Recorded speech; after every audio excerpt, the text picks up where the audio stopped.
को हम 16 से डिवाइड करेंगे, और जो 16 से जब डिवाइड करेंगे तो जो 16 से जो डिवाइड करेंगे अगर शेषफल 0 आ जाता है तो जो दिया हुआ नंबर है वो भी 16 से आसानी से डिवाइड हो जाएगा। जैसे कि एक ये नंबर दिया हुआ है, आप सभी की स्क्रीन पर दिखाई दे रहा होगा, 38 65 43 28 94 096, ये एक नंबर दिया हुआ है और इसको ये पता लगाना है कि ये 16 से पूरी तरीके से डिवाइड होगा या नहीं होगा। तो इसमें लास्ट के 4 नंबर लेंगे, लास्ट के 4 नंबर क्या हो जाएंगे 4096, और जो 4096 है इसको हम 16 से डिवाइड करेंगे। 4096 को जब 16 से डिवाइड करेंगे तो हमारा भागफल कितना आ जाएगा 256 आ जाएगा, और शेषफल कितना आएगा 0 आएगा। यानी कि 4096 जो है, यानी कि 4096 जो है वो 256 से पूरी क्षमा चाहते हैं 16 से पूरी तरीके से डिवाइड हो जा रहा है। अब जब 4096 16 से पूरी तरीके से डिवाइड हो जा रहा है, इसका मतलब क्या हुआ कि ये जो नंबर है, ये जो बड़ा सा नंबर दिया हुआ है, ये भी 16 से पूरी तरीके से डिवाइड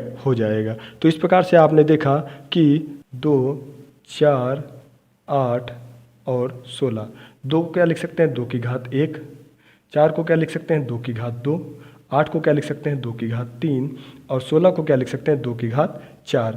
यानी कि जब 2 से डिविजिबिलिटी का रूल देखेंगे तो इकाई का अंक लेंगे, यानी कि लास्ट का एक नंबर, और जब 2 से डिविजिबिलिटी का रूल देखेंगे तो दहाई इकाई और दहाई का अंक, यानी कि लास्ट के 2 नंबर। जब 8 से डिविजिबिलिटी का रूल देखेंगे तो इकाई दहाई सैकड़ा, यानी कि लास्ट के 3 नंबर, और जब 16 से डिविजिबिलिटी का रूल देखेंगे तो लास्ट के 4 नंबर, यानी कि इकाई दहाई सैकड़ा हज़ार। तो इस प्रकार से जो है, और उन 4 नंबर्स को जैसे कि 16 से डिवाइड करके देखेंगे, अगर 8 से डिविजिबिलिटी का रूल देखना है तो 8 से डिवाइड कर देंगे, अगर 4 से डिविजिबिलिटी का रूल देखना है तो 4 से डिवाइड कर देंगे, और अगर 2 से डिविजिबिलिटी का रूल करना है तो 2 से डिवाइड कर देंगे। इस प्रकार से 2 4 8 16 से आप आसानी से डिविजिबिलिटी जान जाएंगे। उम्मीद करता हूँ कि आप सभी को समझ में आ गया होगा। तो टॉपिक को आगे बढ़ाते हैं। अगर 32 64 128 दे दिया जाए आपको, कभी भी वैसे दिए नहीं जाते हैं, अगर 32 दे दिया जाए, 32 को क्या लिखा जा सकता है 2 की घात 5, तो लास्ट के 5 नंबर को 32 से डिवाइड करेंगे, और लास्ट के 5 नंबर को 32 से डिवाइड करेंगे। अगर पूरी तरीके से डिवाइड हो जा रहा है तो वो नंबर भी 32 से पूरी तरीके से डिवाइड हो जाएगा। अगर 64 दे दिया जाए तो 64 को क्या लिख सकते हैं 2 की घात 6, यानी कि अगर कोई नंबर लास्ट के 6 अंक 64 से पूरी तरीके से डिवाइड हो जा रहे हैं तो यानी कि वो पूरा नंबर जो है वो 64 से आसानी से डिवाइड हो जाएगा। इस प्रकार से आप आसानी से जो है 2 की घात के रूप में लिख करके आसानी से डिविजिबिलिटी निकाल सकते हैं। तो बढ़ते हैं अगले टॉपिक की तरफ और बात करते हैं 3 से भाजकता और 9 से भाजकता। 3 से भाजकता या 9 से भाजकता की बात की जाए, 3 9 27 81 इस प्रकार से भाजकता की बात की जाए तो इसमें अंकों का योग लिया जाता है। तो अंकों के योग की बात करें, जैसे कि 3 से भाजकता का नियम अगर बात करें तो इसमें अंकों का योग जो है वो 3 से पूरी तरीके से भाजित होना चाहिए। जैसे कि आपके सामने एक नंबर दिया हुआ है 729 216। अब इसको हमको ये ज्ञात करना है कि ये 3 से पूरी तरीके से भाजित होगा या नहीं होगा। तो इसके लिए हम क्या करेंगे, इसके अंकों को पहले दूर दूर लिख लेंगे जैसा कि स्क्रीन पर लिखा हुआ है। उसके बाद बीच में प्लस के निशान लगा लेंगे और उनका योग निकाल लेंगे, और उनका योग अगर पूरी 3 से पूरी तरीके से डिवाइड हो जा रहा है तो वो जो दिया हुआ नंबर है वो भी 3 से पूरी तरीके से डिवाइड हो जाएगा। जैसा कि आप स्क्रीन पर देख रहे हैं 729 216 लिखा हुआ है। 729 216 को पहले दूर दूर लिख लिया गया, उसके बाद उनके बीच में प्लस का निशान लगा लिया गया जैसा कि स्क्रीन में दिखाई गया। अब इसको हम जोड़ेंगे तो 7 2 9 9 18 18 2 20 20 1 21 और 21 6 27। अंकों का योग कितना आया 27 आया। अब 27 को हम क्या करेंगे 3 से डिवाइड करेंगे। 27 को जब 3 से डिवाइड करेंगे तो कितना आएगा, भागफल के रूप में 9 आएगा और शेषफल के रूप में कितना आएगा 0 आएगा। यानी कि 27 जो है पूरी तरीके से 3 से डिवाइड हो जा रहा है। अब जब 27 3 से डिवाइड हो जा रहा है तो ये जो संख्या है ये भी 3 से डिवाइड हो जाएगी। एक और उदाहरण पर देखेंगे तो जैसे कि एक उदाहरण ले लें हम 143, या फिर एक और नंबर ले लेते हैं, मान लेते हैं 1728। तो 1728 को पहली बात तो हम दूर दूर लिख लेंगे 1 7 2 8। अब इनको दूर दूर लिखने के बाद इनके बीच में प्लस का निशान लगा लेंगे। तो प्लस का निशान लगा लिया। अब ये जो प्लस का निशान लगा है इसको हम जोड़ेंगे। जब जोड़ेंगे तो कितना आएगा 7 1 8 8 2 10 10 8 18। 18 को 3 से डिवाइड करिए और 18 को देखिए कि ये 3 से पूरी तरीके से डिवाइड हो जाता है कि नहीं हो जाता है। तो 3 6 जा 18 होता है। तो यानी कि 18 जो है 3 से पूरी तरीके से डिवाइड हो जा रहा है। अब जो 18 जो है 3 से पूरी तरीके से डिवाइड हो जा रहा है तो ये जो दिया हुआ नंबर है 1728 ये भी 3 से पूरी तरीके से डिवाइड हो जाएगा। ये नियम है और इस प्रकार से आप 3 से भाजकता के विषय में आसानी से जान सकते हैं। तो ये हुई बात 3 से भाजकता की। अगर 9 से भाजकता की बात करें तो उसमें अंकों का योग 9 से भाजित होना चाहिए। तो 9 से भाजित होना चाहिए, जैसे कि नंबर दिया हुआ है, एक बड़ा सा नंबर दिया हुआ है और इसके अंकों का योग ले लेंगे और अंकों का योग यदि 9 से भाजित हो जा रहा है तो यानी कि वो जो दिया हुआ नंबर है वो भी 9 से भाजित हो जाएगा। जैसे कि एग्जाम्पल के माध्यम से देखते हैं।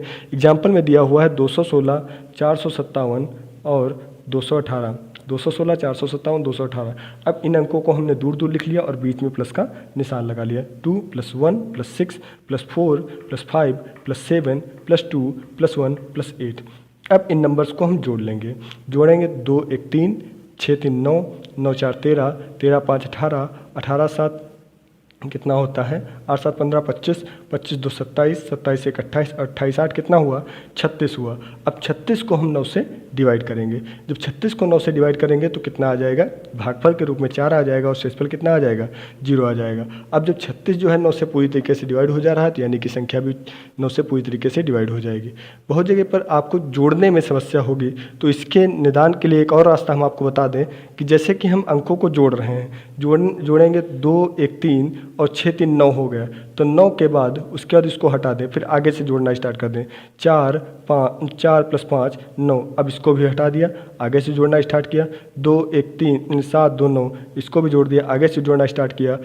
1 और 8 कितना हुआ 9 हुआ, तो इसको भी जोड़ दिया। आ गया कितना, जो कुछ भी आ गया वो यानी कि पूरी तरीके से संख्या 9 से डिवाइड हो जाएगी। कहने का मतलब है कि जहाँ पर अंकों का योग 9 हो जाए उसके बाद उसको छोड़ दीजिए, क्योंकि अगर अंकों का योग 9 हो गया तो यानी कि उतना जो पोर्शन है नंबर्स का वो तो 9 से पूरी तरीके से डिवाइड हो ही जाएगा। आगे की ओर बढ़ जाइए तो इससे क्या होगा कि आपको जोड़ने में आसानी होगी। ये मेथड आपको फिर से बताते हैं कि जैसे लिया हुआ है, जोड़ना हमने स्टार्ट किया 2 × 1 = 3 और 6 × 3 कितना हुआ 9 हुआ। अब इसको हमने छोड़ दिया, आगे जोड़ना स्टार्ट किया। 4 × 5 = 9, इसको फिर हमने छोड़ दिया, आगे जोड़ना स्टार्ट किया। 7 × 2 = 9, फिर हमने छोड़ दिया, आगे जोड़ना स्टार्ट किया। फिर 1 और 8 = 9, फिर छोड़ दिया, आगे कुछ है ही नहीं। और इस प्रकार से कितना आ गया 0 आ गया। और जब 0 आ गया यानी कि अंकों का योग 9 से विभाजित हो रहा है, और जब अंकों का योग 9 से विभाजित हो रहा है तो यानी कि संख्या भी 9 से पूरी तरीके से विभाजित हो जाएगी। तो ये हुई बात 9 से भाजकता के नियम की। अगर इसी तरीके से 27 से या 81 से या फिर अन्य नंबर यानी कि 243 से या फिर 729 से भाजकता का नियम पूछ लिया जाए बाय द वे, तो उसमें आपको क्या होगा कि अंकों का योग 27 से डिवाइड करने का प्रयास करेंगे। अगर 81 से पूछ लिया जाए तो 81 से अंकों का योग 81 डिवाइड करेंगे, और अगर 243 से पूछ लिया जाए तो अंकों का योग 243 से डिवाइड करेंगे, और 729 से पूछ लिया जाए तो अंकों का योग 729 से डिवाइड करने का प्रयास करेंगे। अगर सामान्य शब्दों में कहें तो 3 को क्या लिखा जा सकता है 3 की घात 1, 9 को क्या लिखा जा सकता है 3 की घात 2, 27 को क्या लिखा जा सकता है 3 की घात 3। अगर आगे की बात करें तो 3 की घात 4 को लिखा जा सकता है 3 × 9 = 27, 281 यानी कि 81 को क्या लिखा जा सकता है 3 की घात 3, 3, 3 की घात 2, 3 की घात 3 और 3 की घात 4। उसके बाद अगर बात करें तो उसके बाद आता है 243। 243 को क्या लिखा जा सकता है 3 की घात 5। उसके बाद अगर बात करें 729 को क्या लिखा जाता है 3 की घात 6।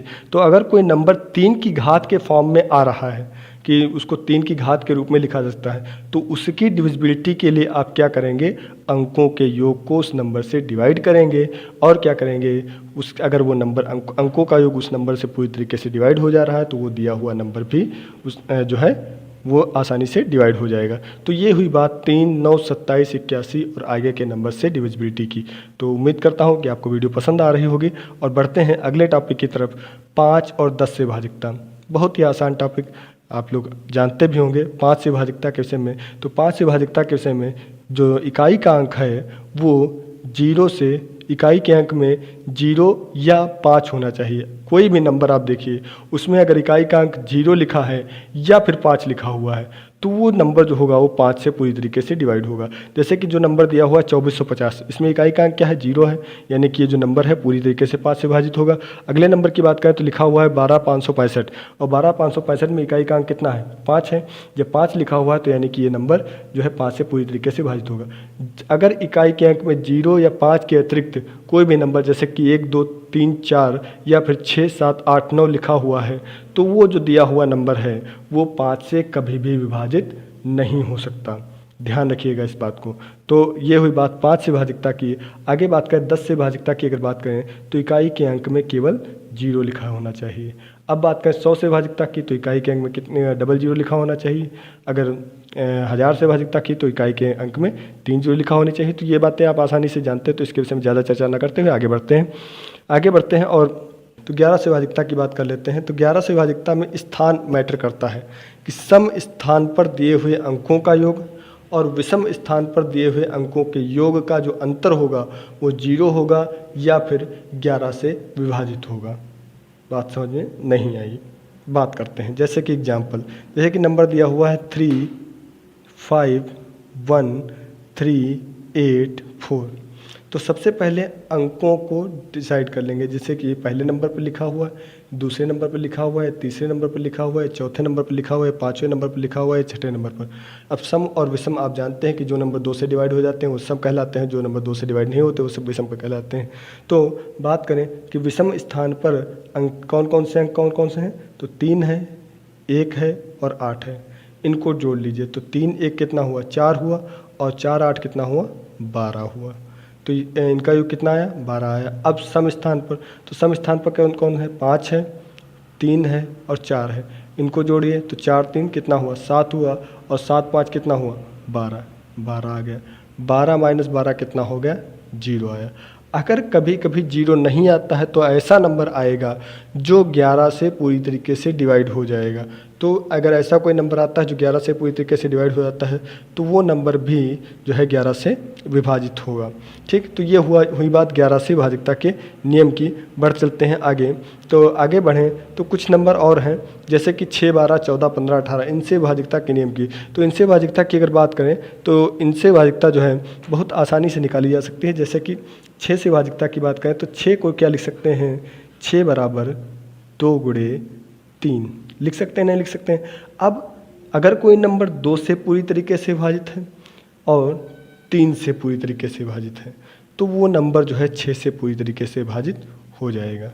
जैसे कि बात करें 1728 नंबर की, तो 1728 की अगर बात करें तो 1728 के लास्ट में 8 लिखा हुआ है, यानी कि ये 2 से तो पूरी तरीके से भाजित होगा ही। उसके बाद फिर अंकों का योग निकाल लेंगे। अंकों का योग कितना होगा, 7 1 8 8 2 10 10 8 18 18, यानी कि ये 3 से भी पूरी तरीके से भाजित होगा, क्योंकि जो 18 जो है 3 के टेबल में आता है। और जब ये 2 से विभाजित हो जाएगा, 3 से विभाजित हो जाएगा, तो यानी कि ये 6 से 2 विभाजित हो ही जाएगा। ये बात हुई 6 से विभाजकता की। इसी तरीके से बात करें अगर 12 से विभाजकता की, तो 12 से विभाजकता की बात करें तो 12 को क्या लिख सकते हैं, 12 को लिख सकते हैं 3 गुणे 4। जब 12 को 3 गुणे 4 लिख सकते हैं, यानी कि ऐसा नंबर जो 3 से और 4 से दोनों से पूरी तरीके से विभाजित हो जाता है वो 12 से भी पूरी तरीके से विभाजित हो जाएगा। जैसे कि नंबर ले लें हम, कौन सा नंबर ले लें, वही नंबर ले लेते हैं 1728। तो 1728 की बात करें तो लास्ट के 4 से भाजकता में क्या करते थे, लास्ट के 2 नंबर लेते थे। तो लास्ट के 2 नंबर कौन कौन से, 28 है। तो 28 4 के टेबल में आता है, 4 7 जा 28। तो यानी कि जो 1728 है वो 4 से तो पूरी तरीके से डिवाइड हो ही जाएगा। अब अंकों का योग लेंगे तो अंकों का योग हमने लिया था पिछले क्वेश्चन में, तो कितना आया था, 18 आया था। और 18 तो 3 से विभाजित होगा ही, तो 3 से भी पूरी तरीके से विभाजित है। 4 और 3 दोनों से पूरी तरीके से विभाजित है, यानी कि ये जो नंबर है ये 12 से भी पूरी तरीके से विभाजित होगा। ये हुई 12 से विभाजकता की बात। अब बात करते हैं 14 से विभाजकता की बात। तो 14 को क्या लिख सकते हैं, 2 गुणे 7। जब ऐसा नंबर जो 2 से और 7 से, 2 से भाजकता के विषय में बता चुके हैं, 7 से भाजकता के विषय में बता चुके हैं, तो आप आसानी से जो है 14 से भाजकता के विषय में बात कर सकते हैं। तो अब हम बात करते हैं 14 से भाजकता की। तो 14 से भाजकता की अगर बात करें तो 14 को लिख सकते हैं, 14 को लिख सकते हैं, एक मिनट, हाँ 14 को लिख सकते हैं 2 गुणे 7। तो 2 गुणे 7 के रूप में लिख सकते हैं, यानी कि ऐसा नंबर जो 2 से और 7 से पूरी तरीके से डिवाइड हो जाता है तो वो 14 से भी पूरी तरीके से डिवाइड हो जाएगा। 2 से भाजकता का भी नियम बता चुके हैं, 7 से भाजकता का भी नियम बता चुके हैं, तो 14 से भाजकता के नियम में आपको कोई खास दिक्कत नहीं होगी। आगे बात करते हैं 15 से भाजकता के विषय में। तो 15 से भाजकता की अगर बात करें तो 15 को क्या लिख सकते हैं, 3 गुणे 5। अब 3 गुणे 5 लिख सकते हैं, यानी कि ऐसा नंबर जो 3 से और 5 से दोनों से पूरी तरीके से भाजित हो जाता है वो 15 से पूरी तरीके से भाजित हो जाएगा। तो उदाहरण बता दें, उदाहरण की अगर बात करें तो उदाहरण कौन सा हो जाएगा, 75 की बात कर लेते हैं, सिंपल सा नंबर है। 75 की बात करें तो लास्ट में 5 लिखा हुआ है, तो यानी कि 5 से विभाजित हो ही जाएगा। फिर नंबर को ऐड कर लेंगे तो 7 5 कितना होता है, 12 होता है, जो कि 3 से विभाजित हो जाएगा, यानी कि 75 5 जो है 15 से पूरी तरीके से विभाजित हो जाएगा। ऐसे ही अगर बात कर लें बड़े नंबर की, जैसे कि 9 नहीं, ये नंबर नहीं होगा, नंबर होगा 105। 105 की अगर बात करें तो 105 के जो अंकों का योग है वो कितना आ रहा है, 6 आ रहा है, यानी कि ये 3 से पूरी तरीके से विभाजित हो जाएगा। और लास्ट में कितना है, 5 लिखा हुआ है, यानी कि एक जो है 5 से भी पूरी तरीके से विभाजित हो जाएगा। तो ये हुई बात 15 से विभाजितता की। 18 से विभाजितता की बात करें तो 18 को लिख सकते हैं 2 गुणे 9, यानी कि ऐसा नंबर जो 2 से और 9 से दोनों से पूरी तरीके से विभाजित हो जाता है तो वो 18 से भी पूरी तरीके से विभाजित हो जाएगा। यानी कि अगर सामान्य तौर पर बात करें कि अगर कोई संख्या जो है, कोई संख्या अगर आपको दी हुई है और वह संख्या उसके दिए हुए गुणनखंडों से कोई संख्या विभाजित हो जाती है तो वह उस संख्या से भी विभाजित हो जाएगी। जैसे कि 21 दिया हुआ है तो 21 के गुणनखंड 3 और 7 होते हैं, तो अगर कोई संख्या 3 से और 7 से दोनों से विभाजित हो जाती है तो वह 21 से भी पूरी तरीके से विभाजित हो जाएगी। जैसे कि कोई नंबर दे दिया गया, मान लीजिए 42 दे दिया गया और 42 के गुणनखंड होते हैं 6 और 7, यानी कि कोई नंबर 6 से और 7 से दोनों से विभाजित हो जा रहा है तो आप 42 से भी कह सकते हैं कि वो आसानी से विभाजित हो जाएगा। तो इस प्रकार से आप 1 से 100 तक किसी भी नंबर से विभाजकता निकाल सकते हैं। जैसे कि 2 की घात के रूप में अगर कोई नंबर लिख लिया गया तो उस आधार पर, 3 की घात के रूप में अगर कोई नंबर लिख लिया गया तो उस आधार पर, अगर कोई अभाज्य संख्या है तो उस आधार पर, 11 से विभाजक कोई है तो उस आधार पर, और अगर कोई गुणनखंड के रूप में संख्या लिखी जा सकती है तो उस आधार पर आप विभाजकता निकाल सकते हैं आसानी से। हाँ, तो अब हम बात करेंगे 7, 13, 17, 19 से विभाजकता, यानी कि जो अभाज्य संख्या हैं उनसे विभाजकता की बात करेंगे। तो अभाज्य संख्या से विभाजकता की बात के लिए एक नंबर यूज किया जाता है जिसको हम कहते हैं ऑस्कुलेटर। अब ऑस्कुलेटर क्या होता है, तो ऑस्कुलेटर की अगर बात करें तो एक निश्चित नंबर होता है जो कि 10 से पूर्णतया विभाजित होता है। जैसे कि बात करें एक नंबर जैसे कि हम ले रहे हैं 19 के लिए ऑस्कुलेटर की अगर बात करें तो 19 का जो निकटतम है, जो 10 से अपवर्त संख्या यानी कि 10 से पूर्णतः विभाजित होने वाली संख्या कितनी हो जाएगी, 20 हो जाएगी। 20 को क्या लिख सकते हैं, 2 गुणे 10।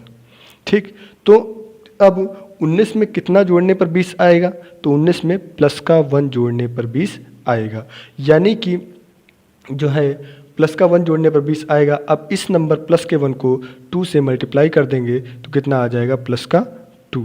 तो यानी कि 19 के लिए ऑस्कुलेटर कितना हो जाएगा, प्लस का 2। यानी कि जो नंबर दिया हुआ नंबर है उस नंबर को जो 10 के अपवर्त पहुंचने के लिए जितने नंबर की आवश्यकता होती है उसको ऑस्कुलेटर कहते हैं। इसमें एक बात ध्यान रखने वाली होती है कि ऑस्कुलेटर प्लस के 1 या माइनस के 1 के रूप में ही जो नंबर लिए जाते हैं। जैसे कि बात करें अगर 7 के लिए ऑस्कुलेटर की बात करें तो 7 के लिए ऑस्कुलेटर की बात करें तो 7 में निकटतम कौन सी ऐसी 7 के जो टेबल है, 7 के टेबल में निकटतम ऐसी कौन सी संख्या होगी जो कोई 10 के अपवर्त के जो है +1 या -1 के रूप में लिखी जा सकती है। 7 का टेबल पढ़ेंगे, 7 1 जा 7, 7 2 जा 14, 7 3 जा कितना होता है 21। तो जो संख्या होगी वो कितनी हो जाएगी, 21। 21 को 20 + 1 के रूप में लिखा जा सकता है। अब 21 को में से अगर 1 घटा दें, 1 माइनस कर दें तो कितना आता है, 20 आता है। ठीक, और 20 को क्या लिख सकते हैं, 2 × 10। अब यहाँ पर क्या होगा कि माइनस का 1 करने पर 20 आ रहा है और जो है 10 को 2 से मल्टीप्लाई करने पर भी 20 आ रहा है, तो 2 और -1 को मल्टीप्लाई कर देंगे। तो 2 और -1 को मल्टीप्लाई कर देंगे तो कितना आ जाएगा, -2। तो 7 के लिए जो ऑस्कुलेटर हो जाएगा वो -2 हो जाएगा। अगर आपको ऑस्कुलेटर निकालने में दिक्कत हो रही है तो आप ऑस्कुलेटर याद कर लेंगे। प्लस और माइनस होने का मतलब क्या है कि जो अगर प्लस में है तो वो ऑस्कुलेटर जो है वो जोड़ा जाएगा, और अगर माइनस में दी हुई है तो वो ऑस्कुलेटर जो है वो घटाया जाएगा। प्लस का मतलब है ऑस्कुलेटर जोड़ा जाएगा, अगर प्लस का 2 दिया हुआ है, प्लस का 4 दिया हुआ है, प्लस का 3 दिया हुआ है तो इसका मतलब क्या है कि वो जोड़ा जाएगा, और अगर माइनस में दिया हुआ है तो इसका मतलब क्या है, वो घटाया जाएगा। तो ये हुई बात ऑस्कुलेटर के विषय में। अगर ऑस्कुलेटर आप निकालने में दिक्कत होती है तो आप ऑस्कुलेटर याद कर लेंगे तो उससे आप आसानी से निकाल सकते हैं। तो अब बात करेंगे 7 से भाजकता के नियम की। तो जैसे कि 7 से भाजकता की अगर बात करें तो ऑस्कुलेटर के रूप में हमने पहले ही बताया कि -2 यूज किया जाता है। अब बात करते हैं कि जैसे कि नंबर दिया हुआ है, उदाहरण के रूप तौर पर नंबर दिया हुआ है 28812, तो इसमें हम क्या करेंगे कि इकाई का अंक जो है उसको ऑस्कुलेटर से मल्टीप्लाई करेंगे और जो मल्टीप्लिकेशन आएगा उसको दिए हुए नंबर से घटाएंगे। जैसे कि स्टार्टिंग के जो 4 नंबर हैं उनको हमने अलग लिख लिया और जो इकाई का अंक है वो अलग लिख लिया। जैसे कि 28812 लिखा हुआ है तो इसको हमने लिख लिया 2881, ठीक, और -2 ऑस्कुलेटर, और इकाई के अंक में कितना लिखा हुआ है, 2 लिखा हुआ है। अब इसको हमने घटाया यहाँ से तो कितना आ गया, 2877 आ गया, ठीक। अब जो 2877 आ गया, अब ये 4 अंक की संख्या है तो इसमें से स्टार्टिंग के 3 अंक अलग लिख लेंगे और जो बचा हुआ है उसको ऑस्कुलेटर से मल्टीप्लाई करके घटा देंगे। जैसे कि नंबर दिया हुआ है 2877, तो इसको हम क्या लिख सकते हैं, 287 माइनस का ऑस्कुलेटर कितना है 2 और इंटू 7, 7 दूनी 14 होता है, 287 में से घटाएंगे तो कितना आ जाएगा, 273 आ जाएगा। अब इसको हमने फिर लिख लिया 27, इसको हमने क्या लिख लिया 27 माइनस ऑस्कुलेटर कितना है 2 है और इकाई का अंक कितना है 3 है। 27 में से 6 घटाया कितना आ गया, 21 आ गया, और 21 जो है वो 7 से पूरी तरीके से डिवाइड हो जाता है। अगर 21 7 से पूरी तरीके से डिवाइड हो जाता है तो यानी कि जो दिया हुआ नंबर है वो भी 7 से पूरी तरीके से डिवाइड हो जाएगा। ये मेथड अगर समझ नहीं आया है तो अभी हम आगे आने वाले क्वेश्चन में भी इस प्रकार के मेथड का यूज करेंगे। फिलहाल एक और सवाल है, उसके माध्यम से भी समझाने का प्रयास कर रहे हैं। जैसे कि नंबर दिया हुआ है 117649, तो इसके ये 6 अंक की संख्या है, तो 6 अंक की संख्या के जो स्टार्टिंग के 5 नंबर हैं उनको हमने अलग लिख लिया और जो लास्ट का नंबर है उसको ऑस्कुलेटर से मल्टीप्लाई करके हम घटा दिया। 11,764 हमने अलग लिख लिया और उससे जो इकाई का अंक था 9 को ऑस्कुलेटर -2 से मल्टीप्लाई करके हमने क्या किया, घटा दिया, तो कितना आ गया 11,746। अब 11,746 का 1174 जो है वो हमने अलग लिख लिया और जो इकाई का अंक है उसको ऑस्कुलेटर से मल्टीप्लाई करके हमने घटा दिया तो कितना आ गया, 1162 आ गया। अब 1162 में जो स्टार्टिंग के 3 नंबर हैं यानी कि 116 को हमने अलग लिख लिया और जो इकाई का अंक है उसको हमने ऑस्कुलेटर से मल्टीप्लाई करके घटा दिया, तो 116 में से जब माइनस का 4 करेंगे तो कितना आ जाएगा, 112 आ जाएगा। और 112 में 11 हमने अलग लिख लिया और जो इकाई का अंक है उसको ऑस्कुलेटर से मल्टीप्लाई करके घटा देंगे तो आएगा कितना, 7। और आप सभी जानते हैं कि 7 जो है 7 से पूरी तरीके से विभाजित हो जाता है। तो ये हुई बात 7 से भाजकता के नियम की। समझ में आई या नहीं आई बताइएगा आप लोग कमेंट बॉक्स में। तो इसके विषय में आपको जानकारी मिल गई होगी। अब बात करते हैं 13 से भाजकता के नियम की। इसमें जो है 13 की अगर बात करें तो 13 के लिए ऑस्कुलेटर कितना यूज किया जाता है, +4। क्यों यूज किया जाता है, ध्यान दीजिएगा। 13 की अगर टेबल पढ़ें तो 13 के टेबल में 13 × 13, 13 × 26, 13 × 3 = 39 और 39 में +1 जोड़ने पर कितना आता है, 40 आता है। 40 को क्या लिख सकते हैं, 4 × 10 लिख सकते हैं। अब प्लस के 1 को 4 से मल्टीप्लाई करेंगे तो कितना आ जाएगा, +4, यानी कि ऑस्कुलेटर के रूप में क्या यूज किया जाएगा, +4 यूज किया जाएगा। अब बात करते हैं आगे की बात की, तो बिल्कुल उसी मेथड से जैसे कि पिछले 7 से भाजकता का नियम निकाला वैसे ही 13 से भाजकता के नियम पर बात करेंगे। जैसे कि नंबर दिया हुआ है 79,092, तो इसमें हमने स्टार्टिंग के 4 नंबर लिख लिए अलग। 79 के स्टार्टिंग के 4 वीडियो हमने लिख लिए अलग, 7909, और इसमें से इसमें जो इकाई का अंक कितना है, 2 है। चूँकि ऑस्कुलेटर +4 आया है तो ये जो नंबर है वो क्या किए जाएंगे, जोड़े जाएंगे, यानी कि 2 × 4 कितना है, 2 4 8 4 2 8 होता है और 7909 में मल्टीप्लाई कर देंगे तो कितना हो जाएगा, 7917। ये नंबर आ गया हमारा 4 नंबर का। अब बात करते हैं आगे। तो आगे के अगर इकाई के 3 अंक हमने निकाल लिए, स्टार्टिंग के 3 नंबर हमने ले लिए और इकाई का कितना है 7, उसको ऑस्कुलेटर 4 से मल्टीप्लाई किया तो कितना हो गया, 791 प्लस अब जो इकाई का अंक कितना है 7 है, ऑस्कुलेटर कितना है 4 है, तो उसको मल्टीप्लाई करके हमने जोड़ दिया तो नंबर कितना आ गया, 819। अब फिर स्टार्टिंग के 2 नंबर हमने अलग लिख लिए, क्या हुए, 81 हुई, और 81 में हमने क्या किया, इकाई का अंक कितना है 9 है, 9 को 4 से मल्टीप्लाई करके हमने लिख लिया तो कितना आ गया, 117 आ गया। अब बात करते हैं फिर से, अब 117 हमारा आ गया। अगर यहीं से हमको पता चलता है कि जो 13 के टेबल में 117 आता है, तो यहीं से हम जान गए कि हाँ जो है जो दी हुई संख्या है वो 13 से डिवाइड हो जाएगी। अगर यहाँ से आपको नहीं पता चलता है, जैसे 13 का टेबल आपने अभी तक नहीं याद किया है, तो इसको आप फिर से अगली लाइन में जो है इसको 2 नंबर में डिवाइड कर लीजिए, 11 और 7 गुणे 4 तो 39 आ जाएगा। और आप सभी जानते हैं कि 39 13 से डिवाइड हो जाता है। तो इस प्रकार से जो है, जैसे कि पिछले मेथड में बताया, इसमें थोड़ा जल्दी जल्दी बता दिए, तो इस प्रकार से जो है 13 से विभाजकता के विषय में जान सकते हैं। एक और मेथड से 13 से विभाजकता के विषय में, इसको भी आप जान लीजिए, क्योंकि 19 से विभाजकता में इस मेथड का यूज किया जाएगा।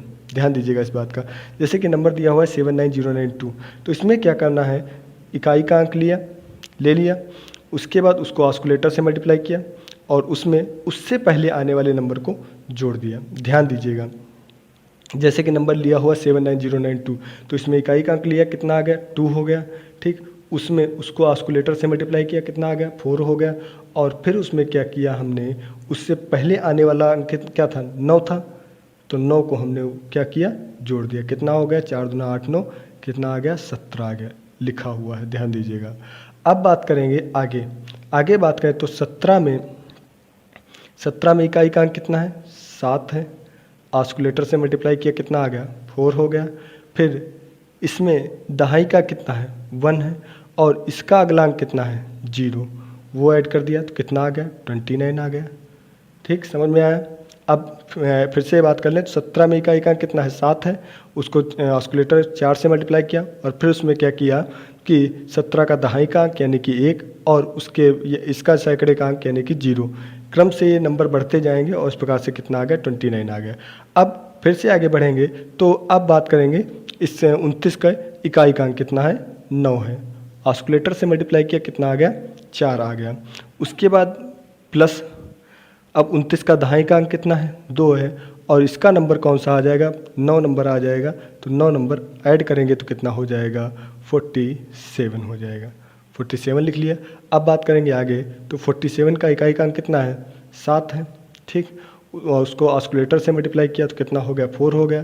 फिर बात करें आगे तो इसका दहाई का अंक कितना है, 4 है, और अगला अंक कितना है, 7 है। 7 चौक 28 4 32 7 39 आ गया, और 39 जो है 13 से पूरी तरीके से डिवाइड होता है। तो इस सेकंड मेथड से भी निकाल सकते हैं, बाकी फर्स्ट मेथड से भी आसानी से आप जो है निकाल सकते हैं। तो क्लास में मज़ा आ रहा होगा। तो बढ़ते हैं आगे 17 से विभाजकता के लिए। तो 17 से विभाजकता की अगर बात करें तो इसके लिए ऑस्कुलेटर के रूप में क्या यूज किया जाता है, -5 यूज किया जाता है। मेथड 7 वाले की ही तरह चलेगा। एक बार फिर से बात कर लेते हैं उसके विषय में। तो बात करें, अगर नंबर दिया हुआ है 668168, ठीक, ये वाला मेथड आपको हर एक क्वेश्चन में यूज कर रहे हैं, क्योंकि ये वाला मेथड आपको आसानी से याद हो जाए। तो ऑस्कुलेटर कितना है, -5। अब ध्यान दीजिएगा कैसे। हाँ, इकाई का अंक कितना है, लास्ट के जो 5 डिजिट इकाई का अंक हमने निकाल दिया, बचे कितने, 5 डिजिट, वो हमने अलग लिख लिए। क्या लिख लिए हमने, 66816। ठीक, फिर माइनस। अब बात करें, इकाई का अंक कितना है, 8 है, और ऑस्कुलेटर कितना है, 5 है। ऑस्कुलेटर चूंकि माइनस में है इसलिए यहाँ पर हम क्या करेंगे, घटाएंगे। अगर ऑस्कुलेटर प्लस में होता तो हम क्या करते, जोड़ते।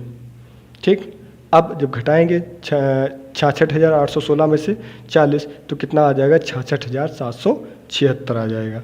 अब 66,776 अगर आया तो उसमें स्टार्टिंग के 4 नंबर हमने अलग लिख लिए, 6677, और इसमें हम क्या करेंगे, इकाई का अंक कितना है, 6 है, और ऑस्कुलेटर कितना है, 5 है। तो 6677 में से 56 30 घटाएंगे तो कितना आ गया, 6647 आ गया। अब बात करते हैं आगे, तो स्टार्टिंग के 3 नंबर हमने अलग लिख लिए, कितना आ गया, 664 आ गया, माइनस इकाई का अंक कितना है, 7 है, और ऑस्कुलेटर कितना है, 5 है। उसके बाद तो घटाएंगे, 664 में से 35 घटाएंगे तो कितना आ जाएगा, 629 आ जाएगा। अब बात करें अगर अगले नंबर की, तो 629 भी 17 से डिवाइड है। अगर 629 के आगे भी बढ़ें तो 629 को 2 से डिवाइड क्षमा चाहते हैं, स्टार्टिंग के 2 नंबर अलग कर लेंगे, कितने आ गए, 62 हो गया, माइनस जो इकाई का अंक कितना है, 9 है, और ऑस्कुलेटर कितना है, 5 है। तो 62 में से 45 घटाएंगे, कितना आ गया, 17 आ गया, और 17 जो है 17 से पूरी तरीके से डिवाइड हो जाता है, आप सभी लोग जानते हैं। तो इस प्रकार से आप 17 से डिविजिबिलिटी के विषय में जान सकते हैं। हमने 3 बार एक ही मेथड को बताया, क्योंकि ये मेथड थोड़ा टफ है, समझने में दिक्कत होगी। आप लोग प्रैक्टिस करेंगे तो आसानी से लगा लेंगे। तो इस प्रकार से जो है आप क्वेश्चन को हल कर सकते हैं। 20 तक किसी भी विभाजकता के विषय में पूछा जा सकता है, या फिर उससे रिलेटेड कोई भी क्वेश्चन पूछा जा सकता है। तो ये इस लिहाज से जो है ये क्वेश्चन बहुत इंपॉर्टेंट हो जाते हैं। अब बात करते हैं 19 से विभाजकता के नियम की। तो 19 से विभाजकता के नियम की अगर बात करें तो उसमें ऑस्कुलेटर के रूप में क्या यूज किया जाता है, प्लस का 2 यूज किया जाता है। जैसा कि नंबर दिया हुआ है 149 264। 13 वाले में आपको कम समझ में आया होगा, तो इसलिए हमने इसी मेथड का यूज 19 वाले में हमने किया है। ध्यान दीजिएगा, समझिएगा बात को। इकाई का अंक कितना है, 4 है। ऑस्कुलेटर कितना है, 2 है। और उसको हमने उसके पहले आने वाला अंक कितना है, 6, यानी कि दहाई का अंक कितना है, 6। इकाई का अंक कितना है, 4। 4 को ऑस्कुलेटर से मल्टीप्लाई किया और उसमें उससे पहले आने वाला अंक यानी कि दहाई का अंक जोड़ दिया, आया कितना, 14 आ गया। समझ में आई बात इतनी। अब बढ़ते हैं आगे। अब इसका इकाई दहाई दोनों अंकों का यूज होगा। इसका जो इकाई का अंक होगा उसको ऑस्कुलेटर से मल्टीप्लाई होगा, और जो दहाई का अंक होगा वो जोड़ा जाएगा। कैसे जोड़ा जाएगा, ध्यान दीजिएगा। 14 का इकाई का अंक कितना है, 4 है, ठीक। उसको ऑस्कुलेटर्स कितना है, 2, तो 2 से मल्टीप्लाई किया। अब बात करेंगे आगे। तो अब 14 का दहाई का अंक कितना है, 1। और उसके बाद जो ये 149 264 में इकाई हो गया था, दहाई हो गया था, सैकड़े वाली बात आती है, तो सैकड़े पर कौन सा नंबर है, 2 है, वो भी जोड़ा जाएगा। तो कितना हो जाएगा, 4 दूनी 8, 1 9, 2 कितना आ गया, 11 आ गया। तो इतनी बात समझ में आई। अब बढ़ते हैं अगले नंबर की तरफ। तो 11 का इकाई का अंक कितना है, 1 है। इसको ऑस्कुलेटर से मल्टीप्लाई करेंगे, कितना आ गया, 2 हो गया। अब बात करेंगे 11 का दहाई का अंक कितना है, 1 है। और यहाँ पर इकाई दहाई सैकड़ा हो गया था, अब आते हैं 1000 पर। तो कितना, 1000वां अंक कितना है, 9 है। जोड़ेंगे 2 1 कम 2, 1 3, और 9 3 कितना हो गया, 12 आ गया। इतनी बात समझ में आई। अब बात करते हैं आगे। तो अगर 12 का इकाई का अंक कितना है, 2 है, ठीक। ऑस्कुलेटर के रूप में क्या यूज किया जा रहा है, प्लस का 2, ठीक। और फिर 12 का दहाई का अंक कितना है, 1 है। और इकाई दहाई सैकड़ा हज़ार के बाद कौन सा आता है, 10,000वां अंक कौन सा है, 4 है। 5वें नंबर का अंक कितना है, 4 है। तो 2 दूना 4, 4 1 5, 5 4 कितना हो गया, 9 आ गया। इतनी बात समझ में आई। अब बढ़ते हैं आगे। 9 को क्या लिख सकते हैं, 0 9 लिख सकते हैं, यानी कि इकाई का अंक कितना है, 9 है। इकाई का अंक कितना है, 9 है। ऑस्कुलेटर कितना है, 2 है। फिर प्लस इस दहाई का अंक 9 को हमने कैसे लिखा था, 0 9 लिखा था, यानी कि दहाई का अंक क्या हो जाएगा, 0 हो जाएगा। और इसका लास्ट का नंबर क्या हुआ, 1 हुआ जा करके। तो 9 दूना 18, एक कितना आ गया, 19 आ गया। और 19 जो है 19 से पूरी तरीके से डिवाइड हो जाता है। तो ये है 19 से विभाजकता का नियम। तो इस प्रकार से अगर 19 के बाद भी कोई नंबर दे दिया जाता है, जैसे कि 23 या फिर 23 के बाद 29, इस प्रकार का नंबर दे दिया जाता है, तो आप ऑस्कुलेटर की सहायता से आसानी से आप निकाल सकते हैं। तो ये हुई बात जा कर के कि हम फिलहाल यहाँ पर 19 तक ही बात करेंगे। तो ये बात हुई जा कर के जो अभाज्य संख्याओं के विभाजकता के नियम की। तो इस प्रकार से हम आज की क्लास को यहीं पर अंत करते हैं। आपको वीडियो कैसी लगी कमेंट बॉक्स में ज़रूर बताएं। और आपको हम आश्वस्त किए दे रहे हैं कि आज जो है वीडियो समय समय पर गणित की आती रहेंगी। ऐसे टॉपिक लिए जाएंगे जिनको आसानी से पीडीएफ पर पढ़ाया जा सके, और क्वेश्चंस जो हैं वो भी प्रयास करेंगे कि पीडीएफ के द्वारा सॉल्व कराए जा सकें। तो ज़्यादा परेशान होने की आवश्यकता नहीं है। आपके लॉकडाउन के समय का सदुपयोग होता रहेगा और गणित की वीडियोज़ जो हैं वो आती रहेंगी। तो आज के लिए बस इतना ही। और एक आवश्यक सूचना ये है कि लॉकडाउन का समय चल रहा है, घर से बाहर ज़्यादा ना निकलिए, घर पर रहिए, स्वच्छ रहिए, सुरक्षित रहिए, अपना और अपनों का ख्याल रखिए। धन्यवाद।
अब थोड़ा सा सरल टॉपिक ले लेते हैं। हाँ,